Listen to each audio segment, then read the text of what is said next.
You know, I was just looking at this scene right now, and I was like, they must have threatened those extras in the background because they did not move. Right. Somebody put a stone spell on them. You see they ain't moved at all. They ain't even blinking. Look.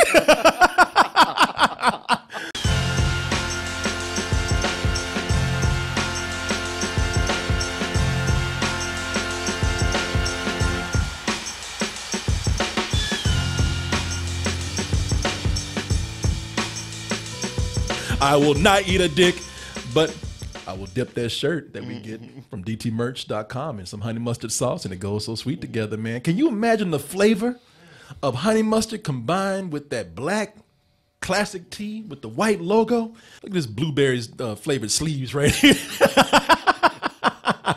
Oh, the raspberry phone cover. And, of course, the sweet, sweet gift of choice that we have there with the gift certificate.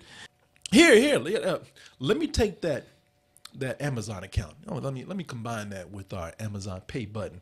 All I need is your username, your password. Press enter. We're gonna even get some honey mustard sauce, and we're gonna pour it all over for that toasted goodness all over your body. Look at him. Then he opened his legs for that. You see? Oh, well, how was that? Oh. We can start talking about them fantastic beasts. Fantastic beasts and where to buy them or whatever the hell they do. That's not this one. That's not this one. No, this. We already know where to buy them. Yeah, we know where to get those beasts. But no, you know, with this one, like, well, all right, y'all, we you know, they need to take Fantastic Beasts out the title. Them beasts ain't got nothing. I'm surprised that's even in the title. Yeah, them beasts ain't so fantastic no more. No. Like them beasts ain't got they are nothing. bit players. Yeah, they sure are, man. Because this is all about like. Oh, what's his name? Grindelwald? Grindelwald? Yeah, this is the Johnny Depp show. Oh, yeah. Grindelwald came in and changed all that. He's like, I went through too much shit to be talking about these damn animals. I mean, look at me. Look at me. What we have here is Grindelwald. Now, last time we saw Grindelwald, right? Last time we saw Grindelwald. Last time with Grindelwald. Last time we saw Grindelwald, you know, he was being convicted by the Magical Congress of the United States. In fact, I voted for him in the midterms, man. Still counting ballots. Still counting ballots over there in Hogwarts right now. He was arrested for the crime of looking like Colin Farrell. So they didn't even. That was kind of weird, right? That was very weird. It was unnecessary. Colin, it was like he was wearing a Colin Farrell mask and just Scooby-Dooed that shit off. Oh man, Depp. So they locked him up. They're trying to extradite him back to London to lock his ass up for good. But somehow someone was slipping because they didn't see all that magic he was stuffing in his pockets the whole time. They spent a lot of time telling you he's the most powerful wizard we've ever had to deal with. I sure hope he doesn't break out. And yet he broke the fuck out. He did. In style. The moment they got his ass up in the air, like he could have broke out on the ground, but he's like, no, I'm gonna get up in the air so I can throw y'all out this coach right here. Why? Because it just looks cooler. This shit's gonna look cool. Yeah, do it. And it did, and it was cool. So he broke out, took care of everybody, killed half these people there, and said, you know what? I ain't even halfway done. I'm just getting started. Took care of y'all asses in this coach right here. Now let me go down and get that inferior race known as the Muggles. Let me get my Donald Trump on. Yeah, exactly. Yeah. So he's on his mission to do that. Now it's up to Newt and friends and a bag full of Pokemons to go in and stop him. Can they do it? I mean, after all, I'm talking about a man who loves hanging out with animals more than he does magicians or people. Let's go ahead and take a look at the trailer. The wizarding and non-wizarding worlds have been at peace for over a century. Grindelwald wants to see that peace destroyed.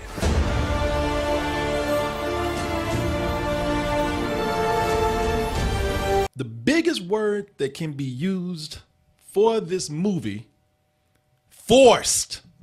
Forced as hell. Really what we're getting is a better directed and a more beautiful version of the Star Wars problem. In my opinion, it's become a victim of its own success. Mm-hmm. And for many reasons, sometimes things just get out of control and you just can't, and it's not yours to control anymore. J.K. Rowling created such a wonderful world that she's torn by two factions here. The fans want more, and the studio said, yeah, we're going to get our money. Yeah. We're going to pick that little wizard up and wring his ass dry. I'm sure they say to her, we'd like you to write us some prequels. I don't really want to do that. Fine. If you don't do it, we'll get somebody else to do it. Yeah. Okay, I'll do it then. Exactly.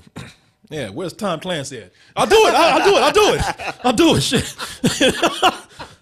Okay. All right. Damn you. Okay.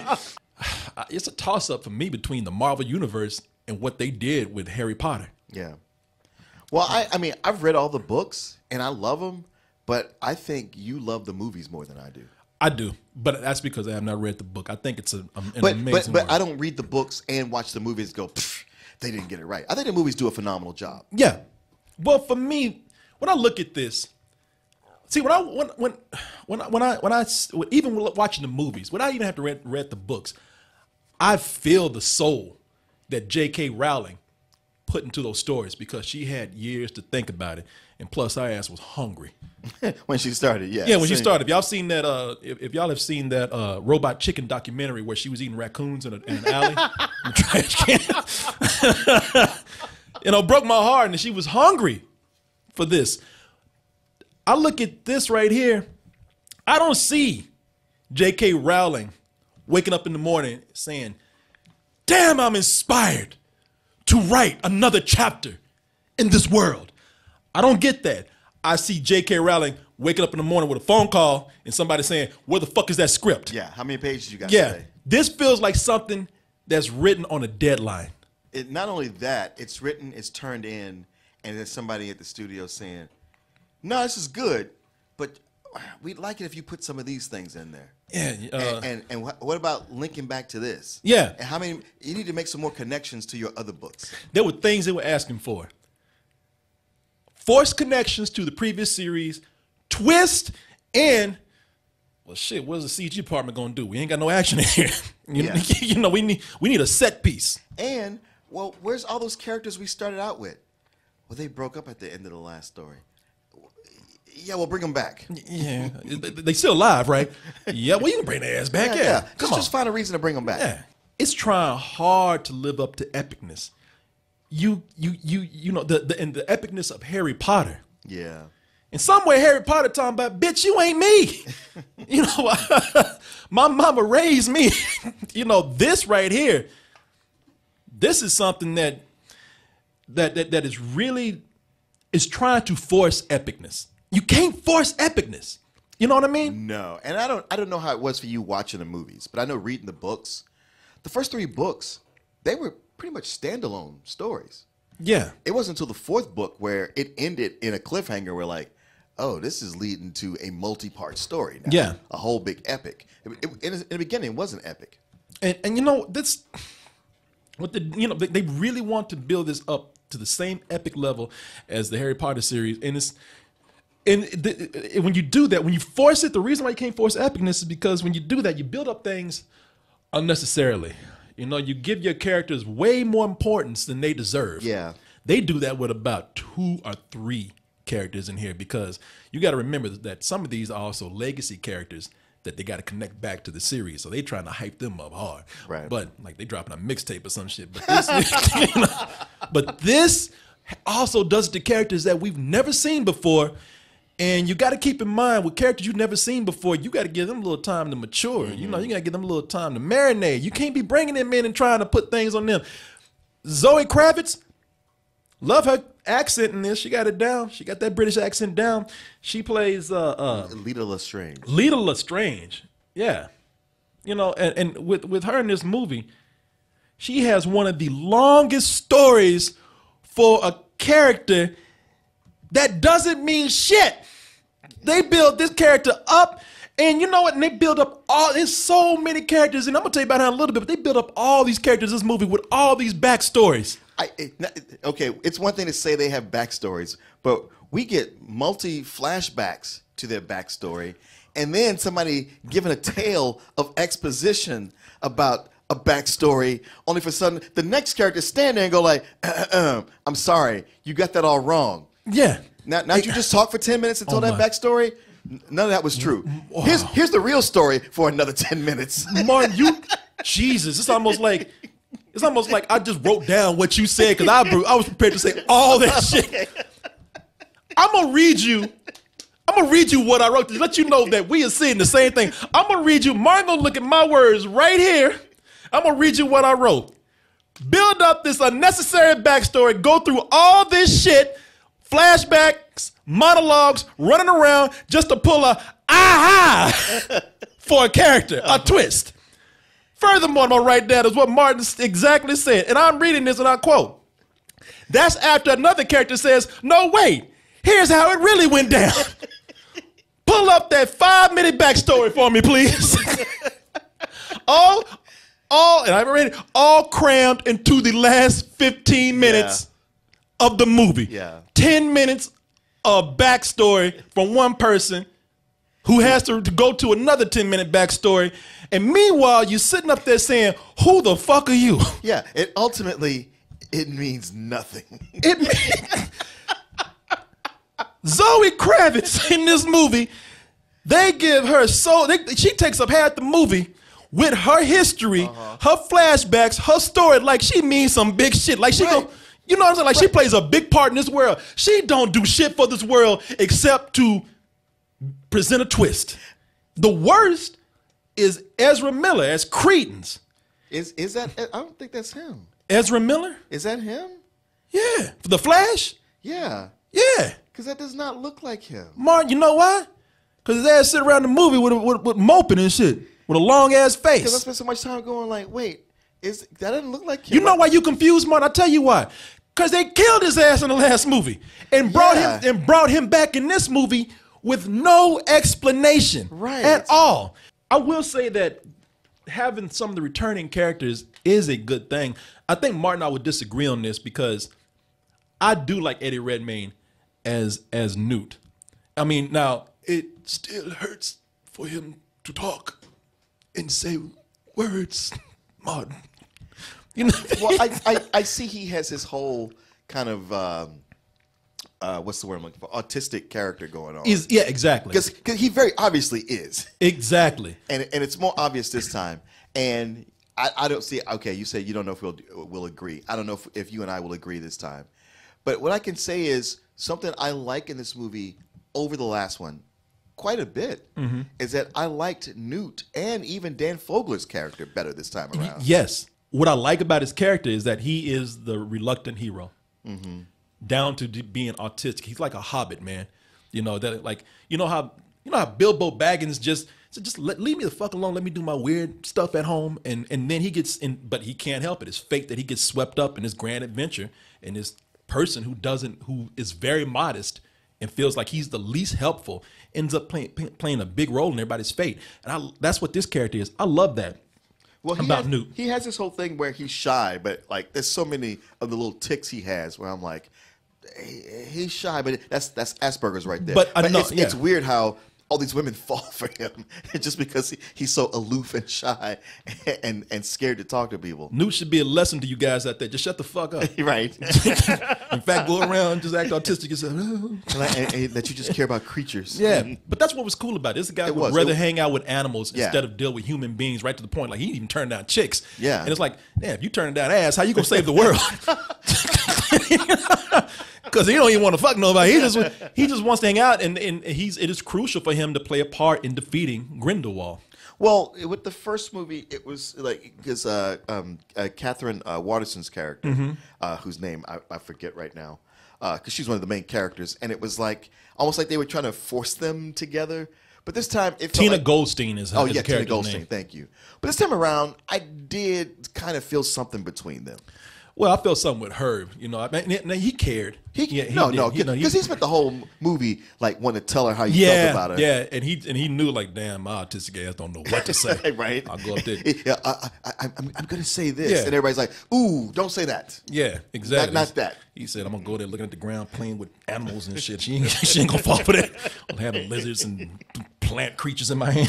She ain't gonna fall for that." But It was kind of a sweet attraction. Well, his attraction with her, his relationship with Dumbledore, these things worked for me to where I was like, you know what? And this movie wasn't as cute as the last one. No. Because the creatures were there. They actually kind of served a purpose. They weren't just running around tearing shit up.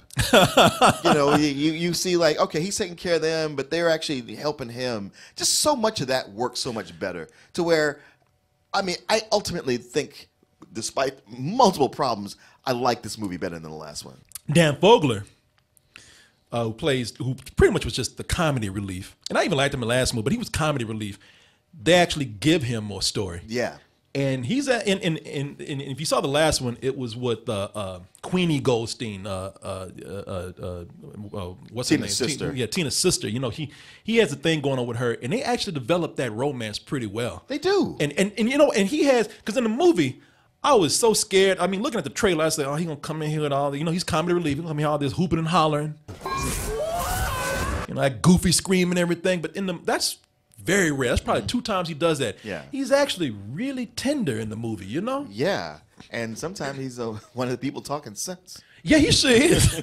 He just flat out told somebody, and the audience agreed. They laughed. He was like, "You're fucking crazy." It's like, wow, we were thinking the same thing. He's like, "I ain't talking all this magical shit. Tell your crazy ass right with you. You're fucking insane." You know, to echo Sean Penn when he got pissed off at Chris Rock. I'll tell you who Jude Law is. He's one of our finest actors out there, and he really is. That's a time when I didn't even think so. I was like, "Fuck Jude Law," but I'm like, "Oh yeah." No, he really is. He is. No, Jude Law is an amazing actor. And as Dumbledore, he brings some great dramatic moments to him.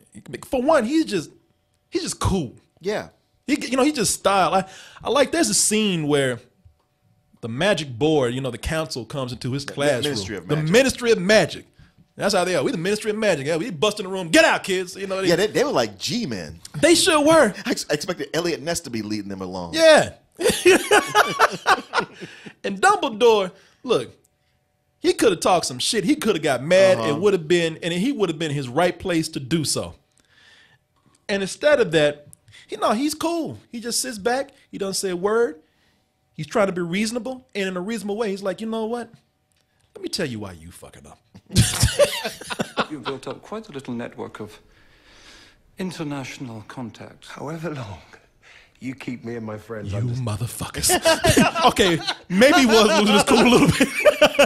But you can tell he was at the last inch of his cool. Y'all got one more goddamn time to come walking up in here. Going to discover plots against you, Travers, because we want the same thing: the defeat of Grindelwald. Policies of suppression and violence are pushing supporters into his arms. I'm not interested in your warnings.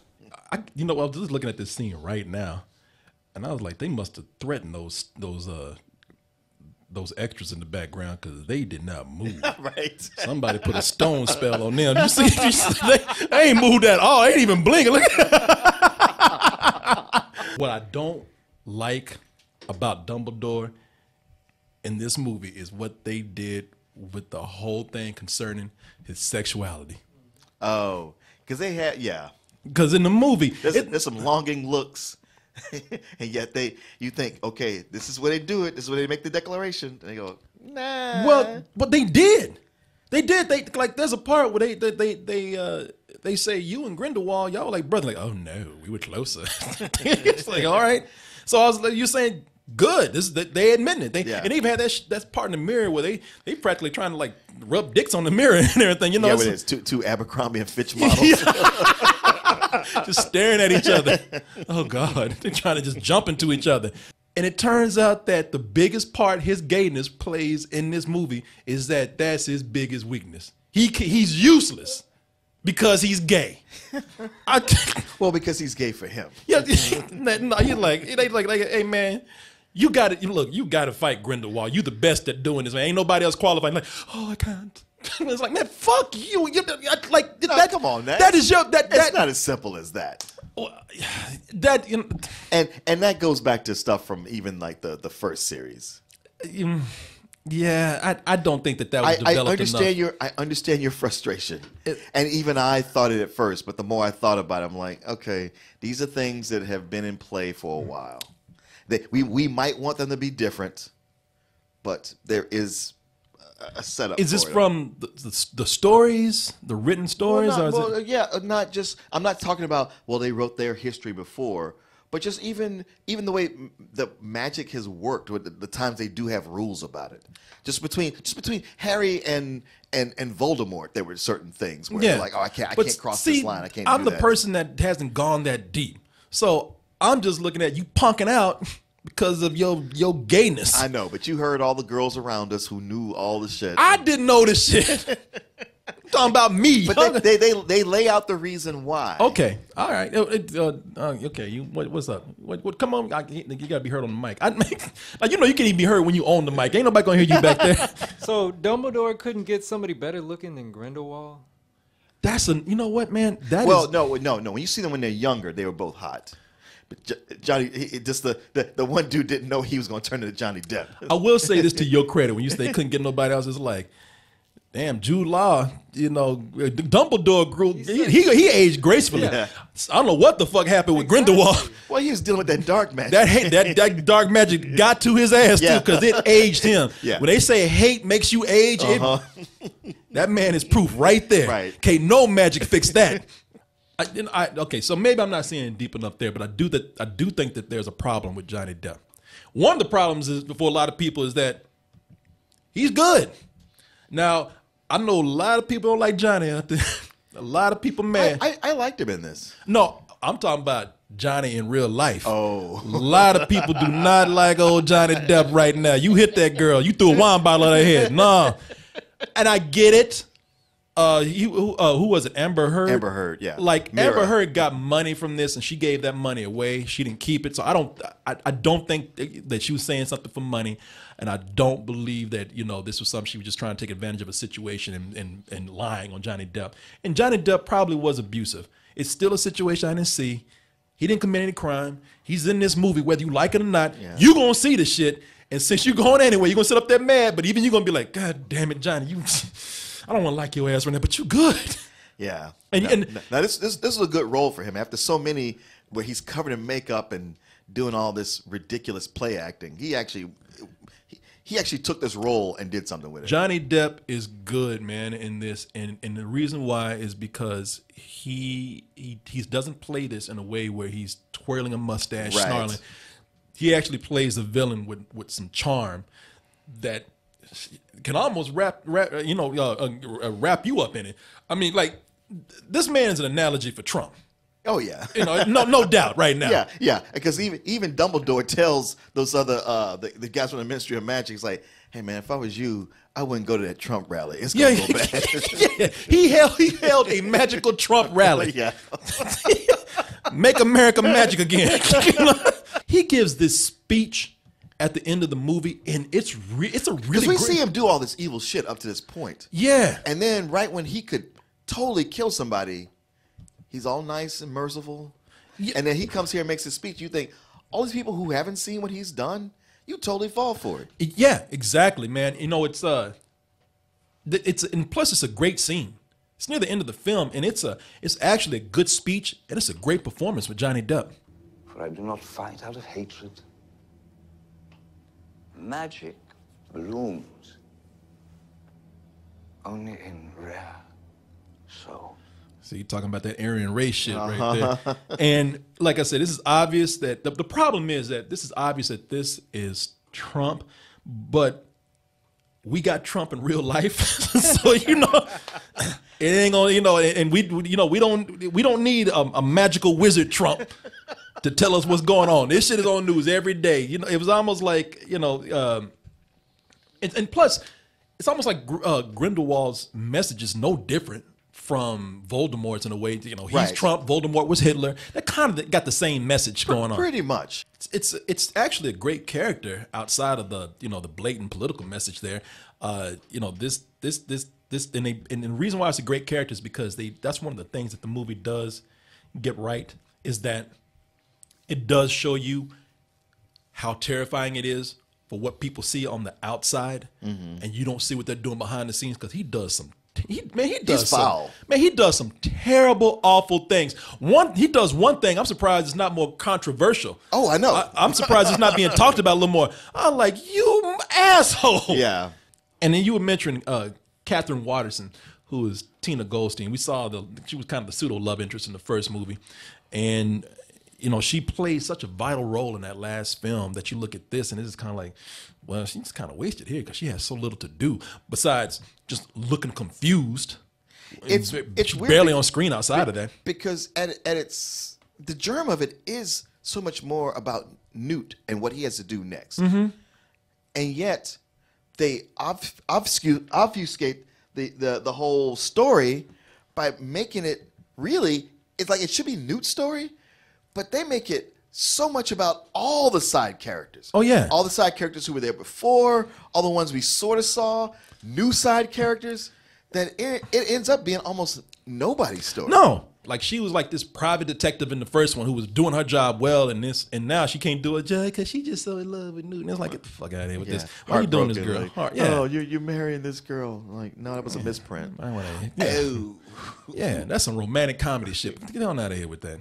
You're talking about Potter World right here. And okay, I don't know if this bothered you. This is something that bugged me because there's like the big finale action scene, and there's shit going on, and people are getting zapped and dying, and some of them are just teleporting or apparating away. And I was just like, wait, why don't y'all see shit is going down? Why doesn't everybody just disappear out of this situation? Because it looks cool when they just go one at a time. Yeah, I know. The ones who stayed there and got killed, it's like, yeah, I know you did it because it looks cool, but it doesn't make sense that everybody wouldn't go like, oh shit, I'm out of here. Oh, Martin, maybe it's like a water slide. It's a tube, and they just got to wait for people to get ahead. No, it's not that. Because they all do it separately. They just waiting their turn. And when it happens with a major character, I'm like, all right, this ain't gonna work out, so just GTFO. At this point. It was so scatterbrained what they did here. I don't know. It really was, man. I don't like when a climax is all one big CG light show. And that's what they did. And I said, yeah, it's kind of like the last movie where you gave a reason. That was a studio decision. That was something that was sent back to J.K. Rowling, where they said bigger. Yeah. You know what I mean? Yeah. I like Queenie. Yeah, me too. Queenie, played by Alison Sudol. I really liked her, man. She started out kind of as a lightheaded character, and then her arc went into a deeper area. So I thought that was one of the few characters that they actually did something with. And it's because of other characters who are distracting from characters who actually have a story that hers couldn't be developed even better. Right, because the decision she makes in the end, I thought, this doesn't make sense. But if she'd had more time, they could have developed it in a way to where I'd have been like, okay, I understand. Yeah, I don't know why y'all throwing so many characters and they have nothing to do with anything, except to, again, lend to this reveal or twist at the end, which is what they were doing. And speaking of, man, they make a big deal out of Nagini, Voldemort's snake, to not really do much with her after that. Oh yeah, they it's made like, hey, his snake is actually a person. And? Okay, yeah. Some of these things, I have to say, and I hope that's the case, that they had so many things to juggle here. They're doing this in 5 parts.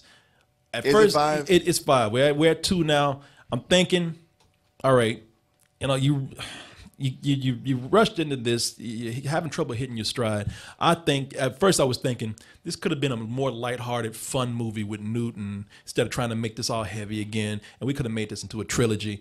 But since you decide to go down this road, you might need 5 movies to pull yourself together. I think they do, because this to me so felt like a second movie where it's the job of the third movie to make it all make sense and pull together, which is too big of a burden for one movie to do.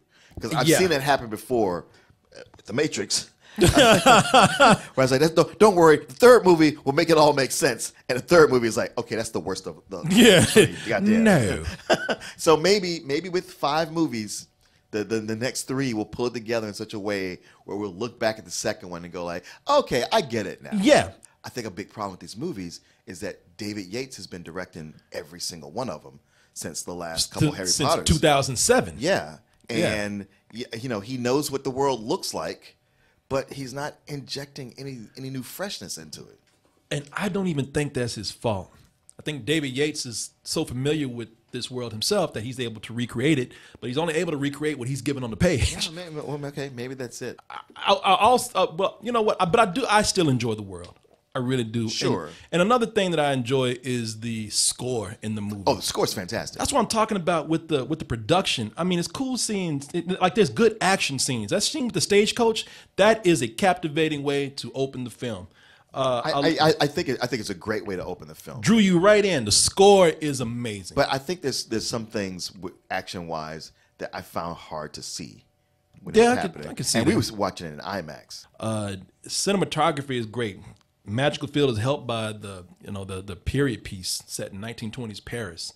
I really love just because of the style. Mm-hmm. Everybody going around with the man warehouse suits and everything. Oh yeah, and and those private detective overcoats and them overcoats and Martin, you gotta appreciate those fedoras, man. You would have fit right in back in the day, man. Things got dark quick. This is so much darker than the first film. As we mentioned, Grindelwald does something early in the movie that was extremely dark. He does that thing that you don't get to come back from. No, not at all. And the only problem with that is that times is so dark that it just has a contrast in tone from some of the lighter parts of the movie. Look, when I said Pokemon, this dude really is new. He's playing Pokemon Go because these things are cartoon characters, man. These things are, that is something that you see in a cartoon. Even the animation looks cartoonish. There are things in here that looks like it's meant to be in a more family type film because of the cartoonish exaggeration of it, and then you get into all this stuff with murder and darkness and sacrifice, and it's just it's like, man, I mean, it's okay to have these creatures in there, we need them, but sometimes they just do really cute things that are out of an animated film. Yeah, children's animated film. It's adorable, but it just doesn't fit. And like I said, I love visiting this world. I love hanging out here, but that story, man, is so it's so scattered all over the place, and they do it by their own fault, by trying to add in too many characters because they want to create an epic story, and you can't force that. I'm really torn because I love the production in this between giving this a really low matinee or a good rental, but I can't. Again, that's the story is so sloppy. I have to go with a rental. Wow. Okay. Well, I was waiting for you to give your rental because I realized that we were in perfect sync on it, and I was right there with you, where I was like, I'm not sure where I want to go with this. Yeah, because I did like this. I did enjoy it more than the first one. It really does hit you home. Like, no matter how much you love Harry Potter, you realize how phenomenal it was that they pulled it off the way they did. All the things that work there that aren't working right now. And it comes down to, it's enjoyable, but not more than a really high rental. Yeah, that's what I'm saying. I enjoyed watching some of these, man. I wasn't even bored. I was having a good time with it. Yeah, that's a rental.